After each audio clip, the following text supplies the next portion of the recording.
I am the DeadBeat Poet. I am the Pathetic Conundrum, born in literary affirmation under duress. A spore of acedemic mold spreading throughout the global house of knives. A black plague claiming inspired and infected lethal injected lives. A damned tormented soul, defecating and vomiting up axioms and aphoristic vernacular. Quoting Ginsberg, Ferlinghetti, Kerouac, Burroughs, but that's not the full gamut I regurgitate. Mary Oliver, Cohen, Atwood, Spencer, Service, McCrae, Lowell, Plath, Neruda, Wolfe, Dickinson, Lorca, Angelou, Crane, Poe, Collins, and many others. Defending my decision to live and breathe the spoken word like if it was my gospel. But there is only one King James Bible. Still I defend poetry like it is all I know.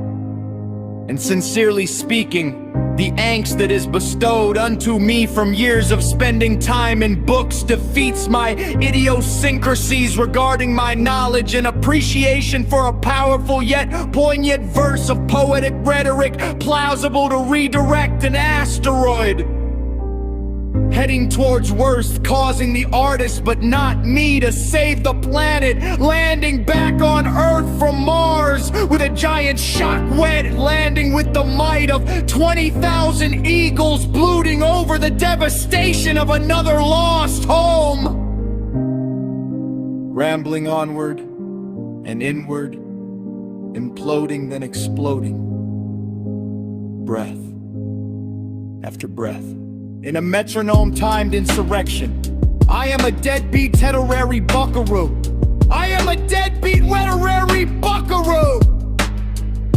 I am a deadbeat poet, poor and uneducated, in real-life circumstances that I feel ostracized to dance and dance and dance and dance in an awkward romance with myself, taking a concussion of a hit on my worry mental health, submissive and regressive, indicative with the message I shine only in certain arenas. I am not a jack of all trades, not a construction worker at heart. I love building rhymes but not bridges, widgets but not housing blueprints. I am hinting that I am not a whole, well-rounded individual, but rather self-deprecating and always hesitating to get my shit together kind of person. Then it is here I must ask a sordid question. Do I write my poetry like the classics then? Or modern or postmodern troubadours? Or with a hint or trace of Eliot? Traditional and austere, a deadbeat not revered, but sitting here smoking cigarettes, about to lose a bet. What is a sordid question but a mirror with a cracked print, a riddle that refuses to be solved, a bruise you press just to confirm you're still capable of feeling? I ask myself daily if the deadbeat poet is a persona or a prognosis, a costume stitched from borrowed lines, or a skin I can't shed without bleeding. I ask if the world ever needed another voice howling into the void, or if the void simply needed another body to swallow whole. And still I write because silence is a coughing, and I have never been good at lying still. I walk through the alleys of my mind like a scab unworthy of peeling, preaching to dumpsters and ghosts, telling them the gospel of the almost, the religion of the not quite, the sacred scripture of the nearly there. Every poem is a confession I didn't mean to make, a testimony I never rehearsed, a plea bargain with the universe to let me stay one more night in this collapsing cathedral of breath.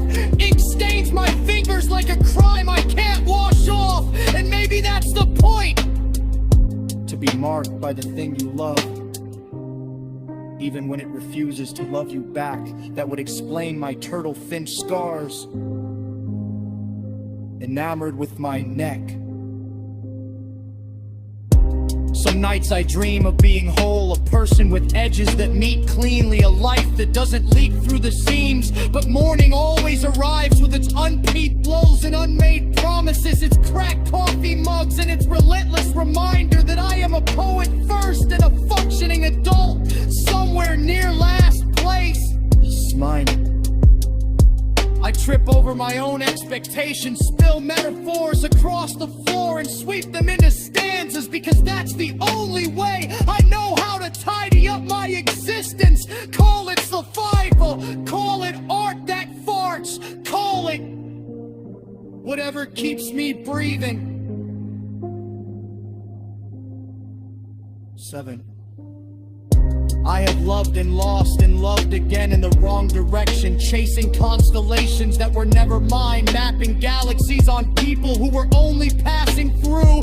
Heartbreak is my unofficial residency, my unpaid internship with the divine. Every wound becomes a workshop, every scar a syllabus, every goodbye a thesis on the fragility of human architecture. But even shattered glass can catch the light, and I have learned to angle myself just right to make something shine.